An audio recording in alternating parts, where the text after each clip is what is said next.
Major Mukund Varadarajan దేశం కోసం తన చివరి నిమిషం వరకు పోరాడి ప్రాణత్యాగం చేసిన ఈ వీర సైనికుడి జీవితంపై చేసిన అమరన్ సినిమాని మీరు చూసే ఉంటారు. ఒక జవాను జీవితం ఎంత కష్టంగా ఉంటుందో, దేశ రక్షణ కోసం జరిగే పోరాటంలో ఎన్ని త్యాగాలు చేయాలో ఆ సినిమాలో చూపించారు. మరీ ముఖ్యంగా అక్కడ ఒక సైనికుడు బార్డర్ లో యుద్ధం చేస్తుంటే ఇక్కడ అతని కుటుంబ సభ్యుల భావోద్వేగాలు, ఆవేదనలు, ఆర్తనాదాలను అమరన్ సినిమాలో చాలా చక్కగా వివరించారు. వాస్తవానికి అది ఒక్క ముకుంద్ కథ మాత్రమే కాదు.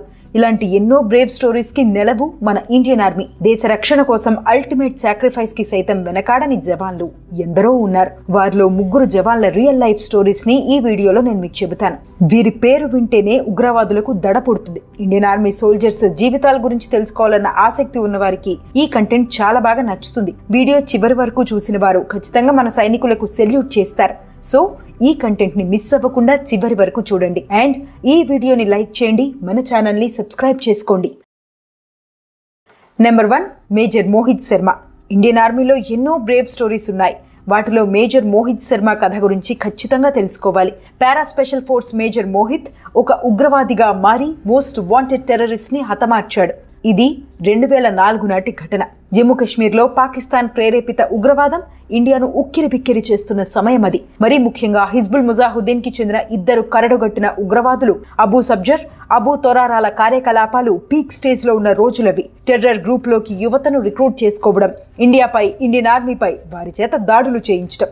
ఆ ఇద్దరిని పట్టుకునేందుకు సైన్యం ఎన్నోసార్లు ప్రయత్నించింది, కానీ ఫలితం దక్కలేదు. అయితే ఓసారి ఆ టెర్రరిస్టులు రిక్రూట్మెంట్ సర్చ్ లో ఉండగా వారికి ఒక 6 feet 2 inch హైట్ తో ఒక వ్యక్తి పరిచయం అయ్యాడు. నా పేరు ఇఫ్తికార్ భట్, నేను కశ్మీర్ వాసిని.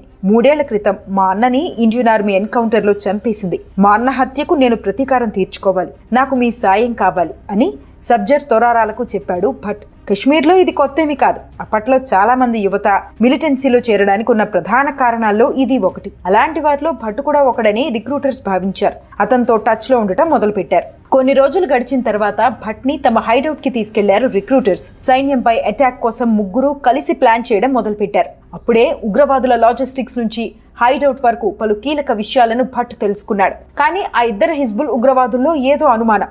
అసలు ఈ భట్ ని నమ్మొచ్చా అనే సందేహం. భట్ దగ్గరికి వెళ్లిన తొరారా, ఎవరు నువ్వు అని అడిగారు. నా మీద మీకు నమ్మకం లేకపోతే నన్ను ఇక్కడే చంపేయండి అన్నాడు ఇఫ్తికార్ భట్. తొరారా సబ్జర్ వైపు చూశాడు. ఇంతలో 9mm పిస్తోల్ ని తీసుకున్న భట్ తొరారాని పాయింట్ బ్లాంక్ లో కాల్చాడు. అతను గాల్లో ఎగిరి గోడకు తగిలి కింద పడిపోయాడు. అది చూసి షాక్ లో ఉన్న అబూ సబ్జర్ తేరుకునే ముందే అతన్ని కూడా కాల్చి చంపేశాడు భట్.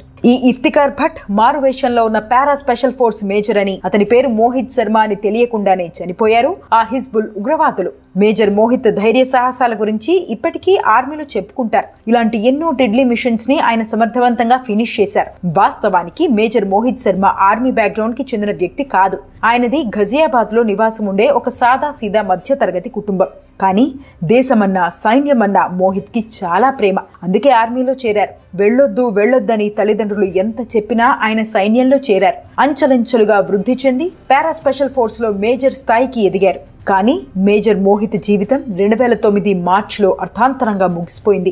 మార్చి 20న కొందరు ఉగ్రవాదులు LOC దాటి హఫ్రూడా అడవుల్లోకి ప్రవేశించారు. వారిని ఎలిమినేట్ చేసే మిషన్ ని మేజర్ మోహిత్ కి అప్పగించారు. హఫ్రూడా అడవులకు వెళ్లిన ఆర్మీ టీం ని మేజర్ మోహిత్ లీడ్ చేశాడు. టెర్రరిస్టులతో క్లోజ్ ఫైట్ లో భాగంగా మేజర్ శరీరంలోకి 2 బుల్లెట్లు దూసుకెళ్లాయి. కానీ ఉగ్రవాదులను పట్టుకునేందుకు, వారి నుంచి తోటి జవాన్లను కాపాడుకునేందుకు 200% ప్రయత్నించాడు. కానీ తీవ్ర గాయాలతో ఆయన యాక్షన్ సైట్ లో ప్రాణాలు కోల్పోయాడు. మేజర్ మోహిత్ శర్మ మరణ వార్త విన్న అతని తల్లిదండ్రులు విలపించారు. నిజమే, మోహిత్ చేసిన పని దేశానికి గర్వకారణం. కానీ ఒక కుమారుడి మరణానికి మించిన బాధ తల్లిదండ్రులకు మరొకటి ఉండదు. కొడుకు ఎంత గొప్పవాడైనా తల్లికి అతను చిన్న బిడ్డే. పోయిన కొడుకు తిరిగి రాడు. ఆ రోజు తర్వాత మా జీవితాలు పూర్తిగా మారిపోయాయి అని కంటతడి పెట్టుకున్నారు మేజర్ మోహిత్ తల్లి సుశీల. మేజర్ మోహిత్ ధైర్య సాహసాలను గుర్తించిన భారత ప్రభుత్వం India's highest peace time gallantry award posthumous Ashok చక్రాన్ని ప్రకటించింది. 2004లో మేజర్ మోహిత్ రిష్మా సరీన్ ని పెళ్లి చేసుకున్నాడు. ఆమె కూడా ఒక ఆర్మీ ఆఫీసర్. ఇప్పుడు రిష్మా సరీన్ కల్నల్ స్థాయికి ఎదిగారు. అంతేకాదు she's India's first women Agniveer recruiter. భర్త జ్ఞాపకాలు వెంటాడుతున్న దేశ సేవను ఆమె ఎన్నడూ మర్చిపోలేదు. యువత సైన్యంలో చేరాలని, దేశానికి సేవ చేయాలని ఆమె పిలుపునిస్తూ ఉంటారు. వీడియోలో ముందుకెళ్లే ముందు చిన్న విషయం. ఇప్పటి వరకు మీరు చూసిన కంటెంట్ మీకు నచ్చితే ఈ వీడియోని వెంటనే లైక్ చేయండి, మన ఛానల్ ని సబ్స్క్రైబ్ చేసుకోండి. Miracle man in Indian army Hanumanthappa కొప్పాట్కి సంబంధించిన రియల్ లైఫ్ స్టోరీని తెలుసుకోవాలనుకుంటే కింద లింక్ డిస్క్రిప్షన్ లో ఉంటుంది. ఈ వీడియో చూసిన తర్వాత దాన్ని కూడా చూసేయండి. Back to topic. Number 2, Havildar Hangpan Dada. సాధారణ పౌరులకు జవాన్లకు మధ్య చాలా విషయాల్లో వ్యత్యాసాలుంటాయి. వాటిల్లో ఒకటి ధైర్యం. సరిహద్దు వెంబడి దేశాన్ని రక్షించాలన్నా, ఎన్కౌంటర్లో ఉగ్రవాదులతో పోరాడి పై చేయి సాధించాలన్నా సైనికులకు చాలా ధైర్యం ఉండాలి. శక్తి సామర్థ్యాలను ప్రదర్శించి ఇండియన్ ఆర్మీ చరిత్రలో తమకంటూ ఒక పేజీని రాసుకున్న వారు చాలా మంది ఉన్నారు. వీరందరిలోనూ హవిల్దార్ హంగ్పన్ దాదా కథ ఎంతో ప్రత్యేకం.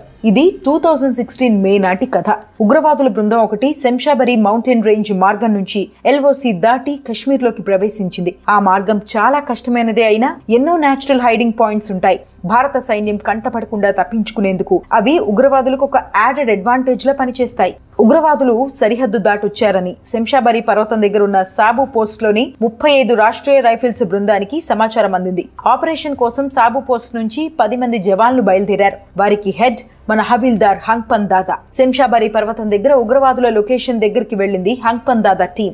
వారిని ఉగ్రవాదులు పసిగట్టారు. వెంటనే తమ ఆయుధాలకు పని చెప్పారు. తోటి జవాన్లకు ప్రమాదం ఎదురవుతోందని గ్రహించిన హంగ్పన్ దాదా తన మైండ్ లో మెంటల్ గా ఫిక్స్ అయ్యాడు. ఓవైపు జవాన్లు కవర్ తీసుకోవడానికి ప్రయత్నిస్తుండగా మరోవైపు హవిల్దార్ శత్రువుల వైపు దూసుకెళ్లాడు. ఆ తర్వాత జరిగింది చూసి అక్కడున్న జవాన్లే షాక్ కు గురయ్యారు. తమ కళ్ల ముందు జరుగుతున్న దృశ్యాలను నమ్మలేకపోయారు. చిరుతపులి వేగంతో దూసుకెళ్లిన హవిల్దార్ హంగ్పన్ తన తుపాకీకి పని చెప్పారు. 2 ఉగ్రవాదుల శరీరంలోకి దాదాపు 30 బుల్లెట్లు దింపాడు. ఆ ముష్కరులు రక్తం కక్కుకుని వెంటనే చనిపోయారు.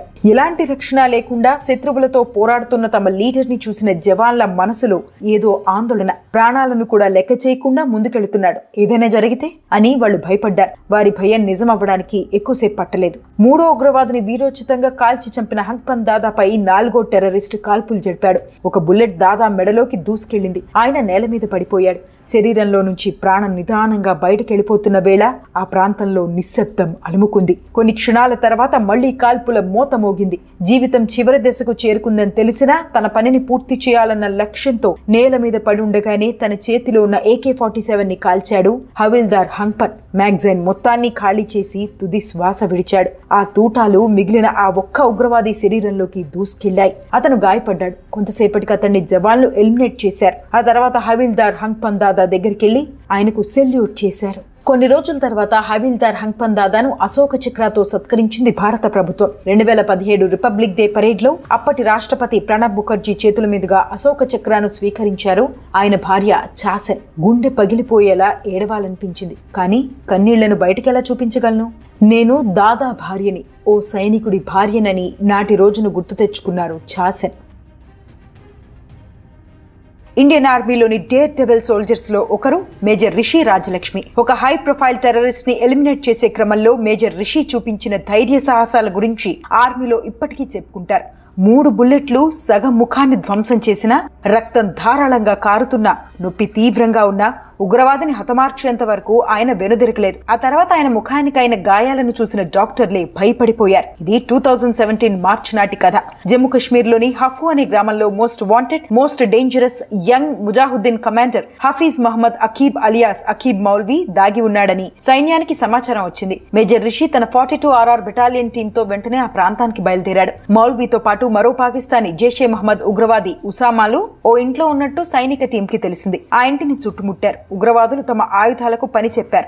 ఇంటి 2వ అంతస్తు నుంచి కాల్పుల మోత మోగించారు. ఇరు వర్గాల మధ్య 3 గంటల పాటు ఫైరింగ్ జరిగింది. ఉగ్రవాదులు అంతసేపు కాల్పులు జరుపుతున్నారంటే ఆ ఇల్లు ఒక సేఫ్ హౌస్ అని, అందులో లెక్కకు మించిన ఆయుధ సామగ్రి ఉందని జవాన్లకు అర్థమైంది. అదే సమయంలో చీకటి పడింది. ఒక ప్లాన్ వేసిన మేజర్ రిషి 15 కేజీల IEDని ఇంటిపై విసిరి ట్రిగ్గర్ నొక్కాడు. భారీ పేలుడికి ఇంటి ముందు భాగంలోని ఒక రాయి ఆయన హెల్మెట్ ని గిరాటేసి తలను బలంగా తాకింది.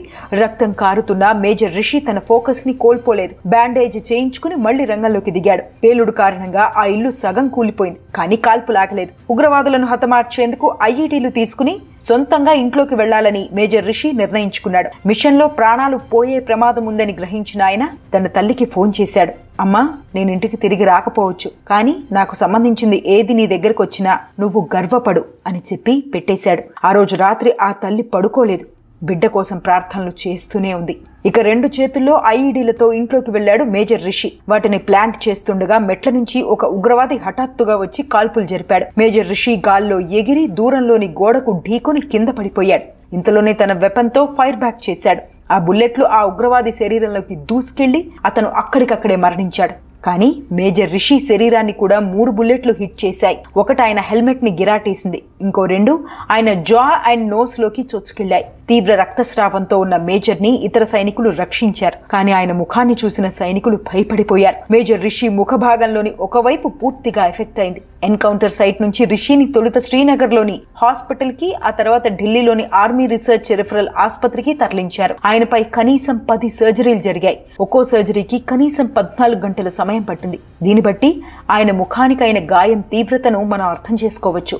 ఆ తల్లి ప్రార్థనలు ఫలించాయి. మేజర్ రిషి ప్రాణాలతో బయటపడడంతో ఆమె ఊపిరి పీల్చుకున్నారు. ఉగ్రవాదులతో పోరాటంలో మేజర్ చూపించిన ధైర్య సాహసాల గురించి తెలుసుకున్న అప్పటి army chief general Bipin Rawat స్వయంగా హాస్పిటల్ కు వెళ్లి ఆయన్ని కలిశారు. మేజర్ రిషి ధైర్య సాహసాలను గుర్తించిన భారత ప్రభుత్వం ఆయనకి సేవా మెడల్ ని ప్రకటించింది. ముఖం సగ భాగాన్ని బ్లాక్ బ్యాండ్ తో కవర్ చేసుకుని 2017 ఆగస్టు 15న సేనా మెడల్ ని స్వీకరించాడు మేజర్ రిషి. మేజర్ రిషి నిజంగా గ్రేట్ కదా. సో ఇది ఫ్రెండ్స్ ఇవాల్టి వీడియో. ఇండియన్ ఆర్మీలోని బ్రేవ్ సోల్జర్స్ పై చేసిన ఈ కంటెంట్ మీకు నచ్చిందని ఆశిస్తున్నాను. బై ద వే, ఈ 3 జవాన్లకు సంబంధించి వేరువేరుగా ఇప్పటికే 3 వీడియోలు చేశాను. ఆ లింక్స్ కింద డిస్క్రిప్షన్ లో ఇస్తాను, చూసేయండి. వారి ఆపరేషన్స్ గురించి మీకు ఇంకా డీటెయిల్డ్ గా తెలుస్తుంది. అండ్ ఈ 3 స్టోరీల్లో మిమ్మల్ని బాగా ఇన్స్పైర్ చేసిన కథ ఏంటి కింద కామెంట్ చేయండి. More exciting videos coming up. Stay tuned.